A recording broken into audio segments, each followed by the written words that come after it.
हाँ जी, कौन आया? गाजीपुर बॉर्डर से गुरप्रीत गुग्गे की स्पीच है। चलो ये देखते हैं। हरियाणा क्रॉस करते करते एक लेवल ऐसे टिका के लगा दिया किसान के ऊपर कि ये सारे खालिस्तानी हैं, ये आतंकवादी हैं, इनको अलगाववादी तत्व फंडिंग कर रहे हैं।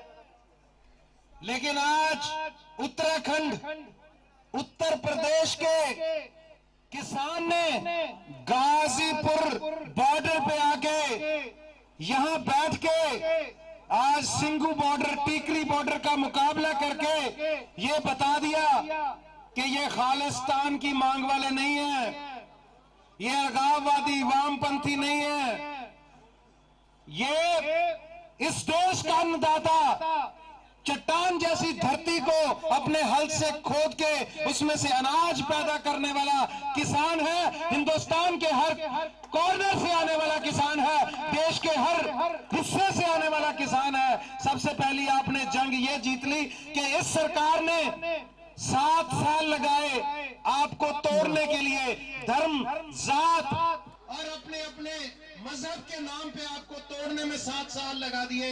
आपने 2 महीने में सारे इकट्ठे करके हिंदुस्तान को एक जगह बिठा दिया। पहली जंग आपने जीत ली है।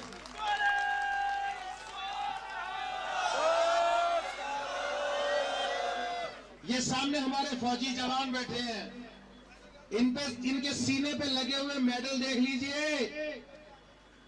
ये मेडल खालिस्तान के लड़ने के लिए मिले थे या हिंदुस्तान के लिए लड़ने के लिए?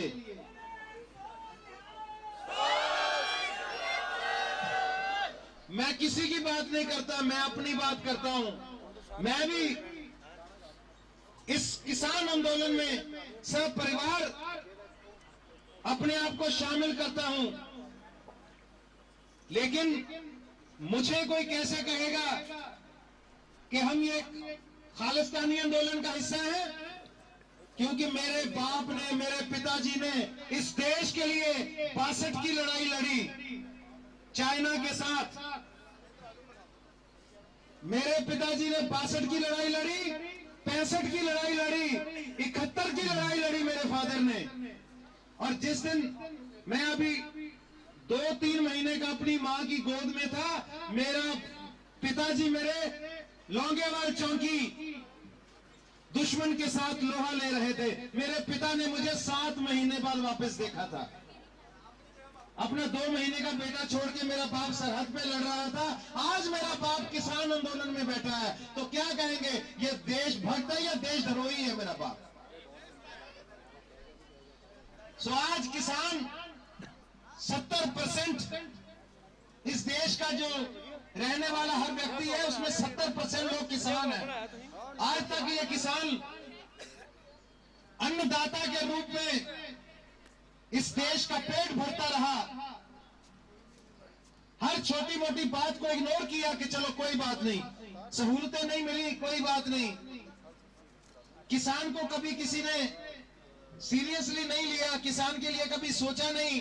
सिर्फ दिखाने वाली 10 योजनाएं, मैं इस सरकार की बात नहीं कर रहा हूं, हर सरकार की बात कर रहा हूं। मैं सिर्फ किसान को दिखाने के लिए योजनाएं लेके आए, लेकिन किसान खामोश रहा। जब आप किसानों के बच्चों के मुंह से निवाला छीन के अडानी अंबानी को देना चाहते हो, किसान अब खामोश नहीं रहेगा, किसान अब चुप नहीं रहेगा।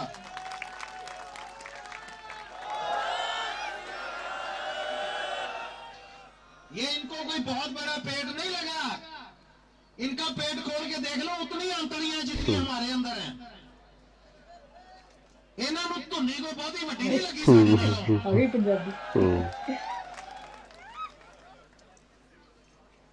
कहने का मतलब ये है कि ये लोग कितना खाएंगे यार? सब कुछ दे दिया इनको भगवान ने भी, आपने भी। अब किसान के पास सिर्फ जमीन बची थी अपनी, जिसको वो अपनी मां समझता है। आप किसी किसान को, मैंने हजारों किसानों की मिसालें दे सकता हूं, जिनको लोग कहते हैं कि यार तुम यहाँ रोजी रोटी के लिए तरसते हो, मरते हो, तुम्हारे ये 2 खेत है, 4 खेत है, 1.5 करोड़ के बिक जाएंगे शहर में जाके, को 20, 25, 40 लाख का घर ले लो, 4 दुकानें किराए पे चढ़ा दो, रोजी रोटी चलती रहेगी, यहाँ क्यों मर रहे हो?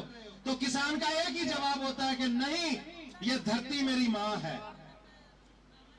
ये मेरी माँ है, इसने मुझे पैदा किया, इसने मेरी पुश्तों को खाना खिलाया है और उसी खाने में से सारे देश ने खाना खाया है। तो अपनी माँ के समान दर्जा देते हैं हम जमीन को।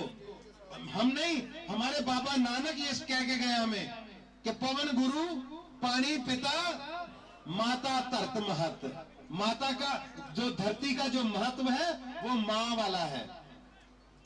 और आज मुझे इस बात की बहुत खुशी है कि आज इंडिया में, हिंदुस्तान में सिर्फ वो लोग इस आंदोलन से नहीं जुड़े जिनके पास जमीन है, आज वो भी लोग जुड़े हैं जिनके पास जमीन नहीं पर जमीर है।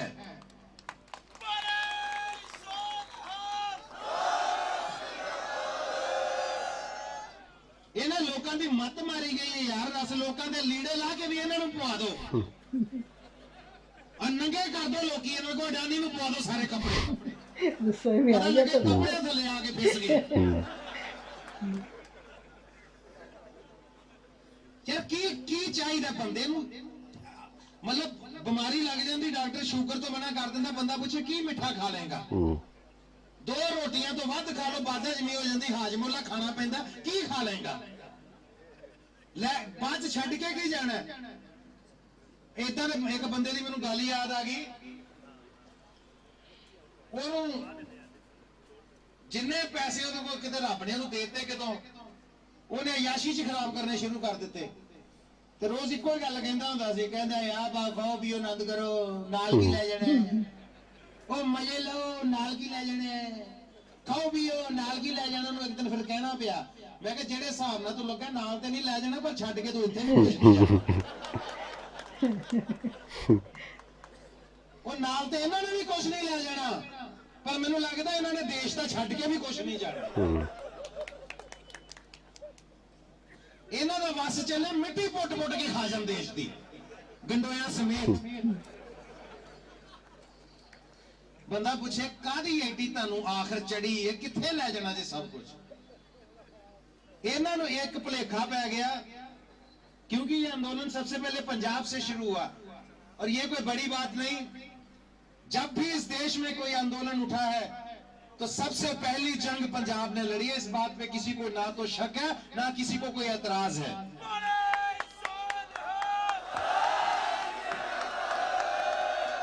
क्योंकि जब अंग्रेज भी पूरे हिंदुस्तान में हुकूमत कर रहे थे तो उधर महाराजा रंजीत सिंह का राज था।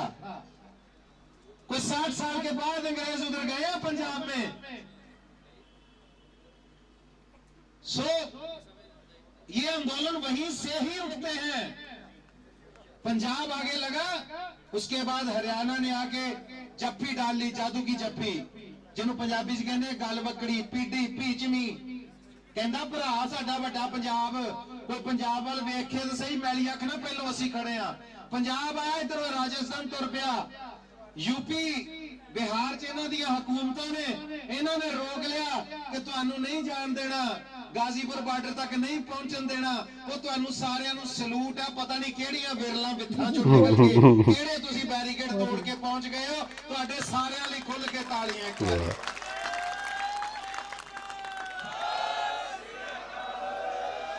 क्योंकि दिखाना चाहते सी कि यह जो संघर्ष है ये सिर्फ पंजाब है, पंजाब ने हरियाणे नूं भी नाल ला लिया।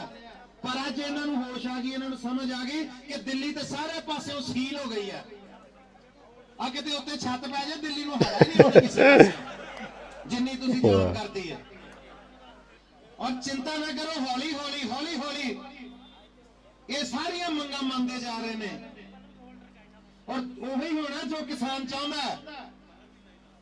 जे किसान ने कहता ना कि तीनों कानून वापस लेगी सरकार, ते गलीचे उदों ही इथों उठने ने जदों तीनों कानून रद्द हो गए।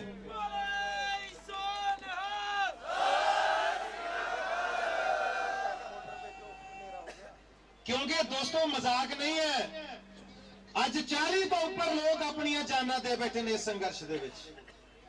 40 तो 50 दे विच गिनती है। कोई इत्थे प्राण त्याग गए, कोई आउंदे धुंद च गड्डी वज गई, कोई वापस जांदे एक्सीडेंट हो गया, कोई ट्राली तो डिग पिया नौजवान 17 साल का गढ़ शंकर तो। ये कोई मजाक नहीं है। 50 जाना इस संघर्ष दे विच ऑलरेडी जा चुकी हैं और अज भी साडे बाबे पट्टां दे थापी मार के कहंदे आ खड़ियां जिन्ने चलाउणी गोली पहलों साडे ते चलाओ।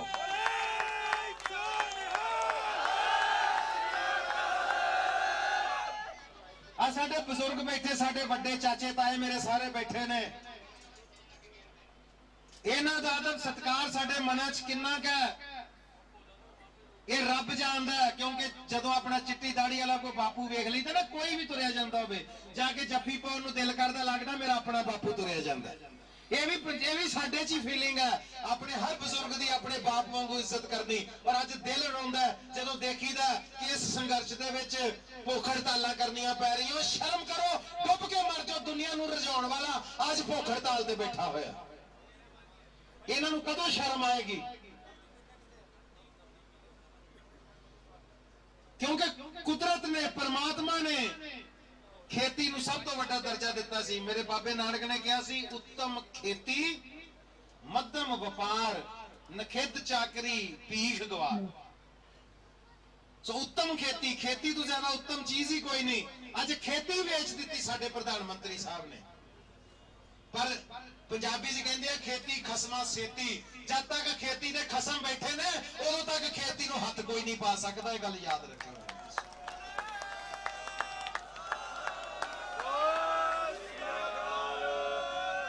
मैं ना कानूना बारे ज्यादा नहीं बोलना, सारियां नूं पता, सारियां ने पढ़ लेने। हालांकि इन्हां दे कुछ बेवकूफ पत्रकार विच फिरदे ने जेड़े कोई मासूम जिहा बंदा देख के जिन्हों घट समझ बेचारे नूं होवे पर संघर्ष में जो भी अपनी आहुति देण आया उन्होंने साइड ते ले जाके पुछदे ने क्या है तुम फोटो पूछ लिए पानीपत की तीजी लड़ाई कितों हुई थी तेनू जे दस भी देगा मैं पूछांगा पानीपत की लड़ाई च किन्ने किन्ने बंदे मरे सी। चल जे तू भी दस देगा उस तो बाद मैं तेनू पूछांगा कल्ले कल्ले दा नाम पता दस तेरे प्यो नूं दस्सिया जाना। यार डिटेल है, फौजी ने सारे। सर आप आर्मी में रहे हैं, आर्मी का बंदा कभी अपने कमांडर को पूछ सकता है सर पहले बताओ लड़ाई किस बात पे? उसको तो जो कमांडर ने उसने बोल दिया, उसने क्या बोलना है बस। ये फौजी है, इनके कमांडर बैठे हैं, इनके सीनियर्स बैठे हैं, उनसे आके पूछो कानून के बारे में क्या पूछना है। इनका काम है लड़ना। इनको कॉन्फिडेंस है कि हमारे जो लीडर, हमारे सीनियर्स जो हमें बोल रहे हैं वो सही बोल रहे हैं, उनके हक में बोल रहे हैं। क्योंकि हक में लड़ने के लिए कोई ना कोई अपना आगू चाहिए होता है, कोई लीडर चाहिए होता है, वो इनको दिशा निर्देश दे रहे हैं। तो ये जंग जारी है, ये लड़ाई, ये संघर्ष, ये आंदोलन जारी है। तो इनसे तो बात ही नहीं करनी। जो निकम्मे पत्रकार आके आपसे बातें करते हैं ना, अच्छा कोई बात करता है, सलीके से, तमीज से बात करता है, आपसे हमदर्दी रखता है, जरूर बात करो उससे। लेकिन अगर कोई आपको कुरेदना चाहे, कुछ खोजना चाहे आप में से, तो बात करने की जरूरत नहीं है। क्योंकि ये मगरमच्छ छोड़ रखे हैं इन्होंने। ये इस आंदोलन को खाना चाहते हैं, लेकिन ऐसा होगा नहीं। कानून की बात मैं 2-3 बातें सिर्फ आपके साथ करूंगा, ये काले कानूनों की। आप कहते हैं कि दुनिया की सबसे बड़ी डेमोक्रेसी है, ये सबसे बड़ा लोकतंत्र है हिंदुस्तान, सबसे बड़ा लोकतंत्र बोलते हैं हम इसे। लेकिन लोकतंत्र में कोई कानून ऐसा कैसे बन सकता है जिसमें यह लिखा जाए कि अगर जिसके साथ आप कॉन्ट्रैक्ट कर रहे हो या जो आपकी उपज खरीद रहा है, अगर आपका उसके साथ कोई झगड़ा होता है तो आप न्यायपालिका के पास नहीं जा सकते। डेमोक्रेसी में, लोकतंत्र में कोई कह सकता है कि आप अदालत में नहीं जा सकते? क्यों नहीं जा सकते? अदालत किसी के बाप की है? अदालत हमें इंसाफ देने के लिए बनी है। किसान के साथ कोई धोखा करेगा तो किसान कहां जाएगा? एसडीएम के पास। एसडीएम किसने लगवाए होते हैं पता नहीं लोगों को, कैसे लगते हैं, कौन लगवाता है। अगर कोई शरीफ ईमानदार एसडीएम होगा, वो किसान के हक में खड़ा भी हो जाएगा, आधे घंटे में वहां से बदल दिया जाएगा। तो एक मोटी सी बात बताता हूं आपको, ये जो डिप्टी कमिश्नर एसडीएम होते हैं, ये कार्यपालक बोलते हैं इनको, कार्यपालक। इंसाफ कार्यपालक नहीं देते, इंसाफ देते हैं न्यायपालक। तो आप न्यायपालिका में क्यों नहीं जा सकते न्याय लेने के लिए? आपको इंसाफ चाहिए, आप कार्यपालक के पास जाओगे इंसाफ लेने के लिए, देगा वो आपको? जब आपको पुलिस स्टेशन में इंसाफ नहीं मिलता तो कहां जाते हो आप? कहां? पुलिस थाने में इंसाफ नहीं मिलता तो कहां जाते हो? तो अब ये कानून कहता है कि अगर आपको पुलिस ने इंसाफ दे दिया, थानेदार ने दे दिया तो दे दिया, नहीं तो भाई उसके बाद आप कहीं नहीं जा सकते, कर लो बात। तो अब आपको थाने में सारे इंसाफ मिलेंगे, किसान अदालत ही नहीं जा सकता। एसडीएम ने इंसाफ दे दिया तो दे दिया, नहीं दिया तो खत्म। ये है कानून जिसको बड़े बड़े दिग्गज हिंदुस्तान के कह रहे हैं बहुत अच्छा कानून है, किसान के हक में है। हक में तो भाई घर में रख लो, हमें नहीं चाहिए, अपने बच्चों को दाज दहेज में दे देना। इस कानून में यह भी लिखा है, आपको पता है कितनी फिल्में देखी हैं, हिंदी फिल्में, जिसमें हीरो बाद में जाता है, लाला तुमने ये जमाखोरी कर रखी है, आज ये गरीब मजदूर अपना हक लेके जाएगा, उसका गोडाउन खोल देता है और सारे मजदूर अपना राशन पानी लेके निकल जाते हैं वहां से। फिर वो लाला रोता रहता है, अरे भाई मेरा माल लुट गया, अरे मेरे सारे माल ले गए, अरे मेरे माल ले गए। ये फिल्मों में सीन होता था कि नहीं? ये जमाखोरी के खिलाफ है। और हमारा कानून कहता है कि अब इस कानून से कोई भी एक बंदा देश भर की सारी कनक, सारा चावल, सारा मक्का अपने पास स्टोर कर सकता है, जितनी चाहे जमाखोरी कर सकता है। ये तो बेवकूफी है, कोई बंदिश ही नहीं है।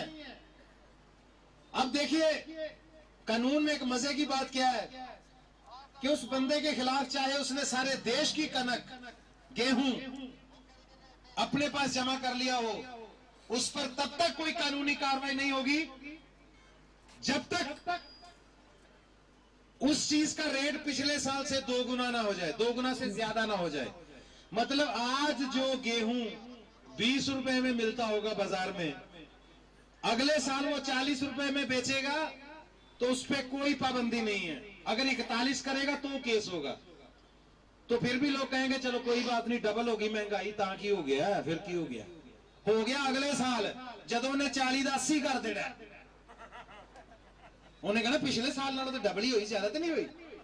ते भाजी तीजे साल बाबा करनी है, तुसी इट्टा रोड़े पत्थर खान लग पे उबाल उबाल के, ते भाई कणक तो नहीं लै सकते, 160 रुपए किलो हो गई है। ये कहता कानून तुहाडा। और वो बंदा सारी कणक अंदर रख के देखेगा कि हिंदुस्तान छड्डो, मेरी फॉरन च कितने महंगी बिकती पई है। वो भर भर के जहाज समुद्री उधर नूं भेजेगा, तुहानू नहीं देगा। उन्हें देखना महंगी कितने बिकती है, ਉਹਦਾ दिमाग खराब है, उन्हें इत्थे लिया तुहाडे बाजारां च वेचनी है। उस तो बाद तुसी कणक बाहरों मंगायो या फिर अपने बच्चों नूं घाह उबाल उबाल के खवान लग पियो। यही चाहते ने कि आप घास खाओ, पौधे पत्ते खाओ। आप देखिए कहां तक जाएगी ये बात। और ये इतने शातिर लोग हैं, इतने चालाक लोग हैं। ये अभी ऑर्डिनेंस तो अभी आया ना 6 महीने पहले, तो कई साल हो गए इनको जमीनें खरीदे हुए, 150 एकड़, उसमें कितने साइलोस बना के रख लिए। रेलवे ट्रैक पहले चले गए, पता था कि कल को ये नाटक होने वाला है, हम ये ऑर्डिनेंस लेके आने वाले हैं, इसको कानून बनाने वाले हैं, सबको पता था। तो ये सारा कुछ हुआ है, क्योंकि ये ऐसे एक झटके में नहीं हुआ। इनको पता था कोरोना काल है, लोग घर से निकल नहीं सकते, एकदम से ये ऑर्डिनेंस लाके जबरदस्ती उसको पास पुस करवा के इसको लॉ बनवा लिया। और जो इनका लॉ है ना, ये कहते हैं लॉ, किसान कहता है लॉ, किसान होनी चाहिए। यार ये कोई जबरदस्ती है। मैं सिंगू बॉर्डर पे भी एक दिन यही बात कर रहा था कि मीडिया वाले भी, खैर अब तो मीडिया वाले काफी सुधर गए, इनमें से कुछ सुधर गए हैं। कई लोगों के अंदर की इंसानियत जागने लगी है, पता नहीं अंदर से कोई चीज रात को उनको कटोचती होगी, अंदरों को चुंडियां वाड़दा होना, शर्म कर क्यों ਇਹਦੇ ਲਈ बोली जाना, थोड़ी जी ओ या कर ले, थोड़ा जा किते इंसाफ की गल भी कर ले। अब ये बोलने लगे कहीं कहीं, क्योंकि सच्चाई तो सबको पता है। आज ये अपने घर गदेलों में बैठे होंगे, ऊपर से रजाइयां लेके टीवी देख रहे होंगे, कौन क्या बोल रहा है। उनको ये भी तो पता है ना, ये माइनस अभी होने वाला है 2-4 दिन में। अब 0 डिग्री पे, 2 डिग्री पे, 1 डिग्री पे तो आप बैठे हो ना, वो कहीं ना कहीं किसी के अंदर का जमीर जागता है, उनको पता चलता है कि लोग कहां बैठे हैं। तो इन लोगों को लगता था कि ये लोग कभी, इनको तो समझ नहीं आएगी बात। तो मैं सर छोटी सी बात इनको कह रहा था, जो मीडिया आगे हमें भी पूछते से कई बार पूछते थे ये कि जी मोदी साहब तो कह रहे हैं कि ये कानून बहुत अच्छे हैं, आपके लिए बनाए गए, किसानों के लिए। तो मैंने कहा सर ये वो बात है जैसे आप किसी को कहें कि भाई तुम ऐसा करो, अपनी कार मुझे दे दो, मैं तुम्हें बुलडोजर लाके देता हूं, बुलडोजर ले जाओ। वो कहेगा भाई मैंने बुलडोजर क्या करना, अरे बड़ा ऊंचा होता है ये। कहता लेकिन सर मैं तो बाल बच्चेदार बंदा, मैं बुलडोजर, अरे भाई इसका एक्सीडेंट भी नहीं होता। वो कहता यार मैंने अपनी फैमिली को लेके शादी में जाना था, बुलडोजर पे जाऊंगा। वो नहीं चले इतनी ही थी मेरे ख्याल में। और इनकी एक और खूबी सामने आई है, क्या? Leadership quality. अच्छा, वैसे वाकई मैं भी यही सोच रहा था जब मैं शुरू में सुन रहा था ना, काफ़ी देर जब उन्होंने हिंदी में बात की है, तो मैं उस टाइम पे ही देख रहा था कि इनमें, इनको बनना चाहिए, बन सकते हैं ये, इस तरह की काबिलियत है। बगैर स्क्रिप्ट के इतनी देर बोलना और इतना अच्छा बोलना, मोटिवेशनल एक किस्म का, नहीं आप बड़ी जबरदस्त। फिल्मों में तो अदाकारी इनकी की थी और अभी से इनके फैन है, लेकिन ये जो है ना लीडरशिप क्वालिटी, ये भी इनकी अपडेट रहेगी और फ्यूचर के लीडर नज़र आ रहे हैं। और नहीं, बात असल में ये भी है कि मुद्दों के बारे में उनको पता भी है, ये भी नहीं है कि बिना जानकारी के एम ही नहीं बोली जा रहे। अब जिस तरह ये जो इन्होंने जितनी डिटेल में उन्होंने बताया है, और जो कानूनों के बारे में थोड़ी हमें भी ये जानकारी मिली है, नहीं तो कानून सुनी जा रहे थे, हमें इतना तो पता नहीं था कि कानून क्या है। अब ये तो बात वाकई है, ये तो बहुत बड़ी बेवकूफ़ी है ये तो, ये करना कि किसी को, भाई सारी दुनिया में इस चीज़ के ख़िलाफ़ बल्कि बातें होती हैं कि ज़ख़ीरा अंदोज़ी जो है वो सबसे बड़ी करप्शन ही सबसे बड़ी ये है।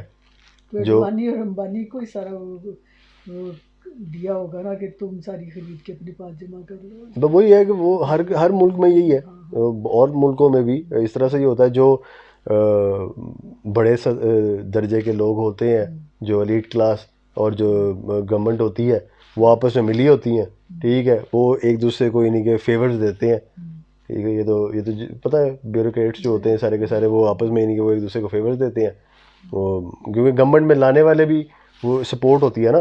जब आप इलेक्शंस हो रहे होते हैं तो फिर उन फंडिंग वो जो होती है, वो फंड ये अमीर लोग ही करते हैं कि वोट इकट्ठे करना और सारी चीज़ें। तो एक किस्म के वो पब्लिक के नुमाइंदे नहीं होते जो यानी कि हम देखते हैं, वो बेसिकली इन लोगों के नुमाइंदे होते हैं, फ्रंट मैन होते हैं उनके। तो जब वो फिर फेवर्स ली होती हैं, फिर वो फेवर्स वापस भी करनी होती है रिटर्न। तो वो अब ज़ाहिर सी बात है, वो 1% लोग होते हैं। बात अवाम, बेसिकली अवाम जो है वो अवाम ही अवाम को अवाम समझती है। यानी हम हैं जो, या यानी एक दर्जा है, एक तबका है, वो ही सिर्फ और सिर्फ दूसरे की दर्द को समझेगा, वो ही अगले तबके को या उस लेवल को उस काबिल समझेगा कि उसकी कोई, यानी उसमें कोई तकलीफ़ में है या उसमें कोई उसका बेहतरी होनी चाहिए। जो मैं कहना चाह रहा हूँ वो ये कि अवाम जो है वो उन लोगों के लिए तो अवाम है ही नहीं ना, वो तो कीड़े मकोड़े हैं। हम सारे जो बड़े बड़े लोग हैं, उन लोगों के लिए तो हमारी हस्ती ही नहीं है, हम हैं ही नहीं। तो मैटर कहाँ से करेंगे हम जब हमारी शनाख्त ही कोई नहीं है, जब हम एग्जिस्ट ही नहीं करते। जो इतना बड़ा वो अब धरना है और उसमें सारा शामिल हो गए हैं, अब वो मैटर तो करता है, तो वो बेसिक तो लेकिन वही बात कर रहा हूँ, वो बेसिकली ये लड़ाई जो हो रही है वो, या ये सारी डेमोन्स्ट्रेशन जो हो रही है, वो हकूक़ की जंग तो हो रही है, लेकिन जो मेन जो मैसेज जा रहा है वो ये कि we exist, we are something, हम हैं। ये ना समझो कि हम हैं ही नहीं, तुम जो चाहोगे कर लोगे। ये तो वो वाला हिसाब हुआ, अंधा कानून जिसे कहते हैं, काला कानून जिसे हम कहते हैं, लफ्ज़ इस्तेमाल किया जाता है कि जो दिल किया लिख दिया, जो दिल किया कानून बना दिया, जो बस ठीक है, ओ क्यों करना पड़ेगा, हमने बना दिया है, तुम्हें फॉलो करना पड़ेगा। ये वो वाली चीज़ हो रही है जो उन्होंने भी एक बात की है कि वो कह दिया ना, क्योंकि आगे से कोई करता ही नहीं था, कोई बात नहीं करता। अच्छा, इतने सालों से जितनी भी खुदकुशियाँ जो हम देखते आए हैं, जो पहले भी जिक्र होते रहे हैं, वो क्यों हुए? क्योंकि कोई निकला ही नहीं बाहर, ना होते, हाँ, कोई बाहर निकला ही नहीं, ये यहाँ तक आने की नौबत ही ना आती, ये बात सारी चीज़ें होनी ही नहीं थी। आज से 20 साल पहले 30 साल पहले ही अगर इकट्ठे हो के कहीं ना कहीं इस तरह से दबाव डाला होता। अब इंशाल्लाह कामयाब होंगे किसान मजदूर सारे, उनके हकूक उनको मिलेंगे। इस तरह के लोग अगर इस तरह की अच्छी अच्छी बातें करेंगे तो फिर ही होंगे ना, वो लोगों तक बातें पहुंचेंगी, इस तरह से लोग इकट्ठे होंगे। और वाकई ये जिस तरह वो एक पहले भी हमने एक स्पीच सुनी थी और वो बात कर रहे थे कि हमारे नुमाइंदे आगे जा रहे हैं, तो इन्हीं में से निकल जाए, नुमाइंदे बन जाए, वो पार्लियामेंट में जाके बैठे, ताकि वो उन्हें पता हो कि जो ग्राउंड रियलिटीज़ जिनको पता है, जो खुद जुड़े हों इन चीज़ों से, वो अपनी बात सही तरह से जाके दर्द समझेंगे, हाँ, वो अपनी बात तो वो वहाँ तक पहुँचाएंगे भी और इनके रिप्रेजेंट करें इनको। तो जी हमेशा की तरह बहुत ही अच्छी स्पीच, बड़ा मज़ा आया। बीच में उन्होंने ये भी एक मज़ाक का तड़का भी लगा, मैं वही बात, ये भी बड़े ज़र्फ़ की बात होती है, या बड़ा एक महारत है ये, कि इतनी संजीदगी में, इतना संजीदा जो एक माहौल बना हुआ हो और मौजू हो, मैटर एक चल रहा हो, उसके अंदर मज़ाक का भी हाँ, और यानी कि हंसा भी देना, बड़ा कमाल है। पंजाबी एक ही रवानी से बोलना, ये बात। तो आप भी ज़रूर सोचें, तो कहेंगे अगर ये मैसेज पहुंच सकता है गुरमीत साहब के तरफ, हम तो चाहेंगे आप अगर हाँ आप बने, आपने सारे काम ही कर लिए हैं तकरीबन, एक्टिंग तो आपकी बहुत ही कमाल है, राइटिंग भी आपकी देखी है, लेकिन हम तो चाहेंगे कि आप भी लोगों का ये जो जाएं और ये जो मुद्दा है उसको आगे लेके जाएं, और इंशाअल्लाह दुआ यही है कि जल्द से जल्द इसको हल किया जाए और सारे के सारे अपने अपने घर जा सकें। और आप भी देखें ये वीडियो, अगर अच्छी लगती है तो और सब लोग जो है ना सर्दी से बचे और अपने घरों में जाए। इसी दुआ के साथ लेते हैं इजाज़त, मिलते हैं अगली वीडियो में, तब तक के लिए अपना ख्याल रखें, दुआ में याद रखें। अल्लाह हाफ़िज़।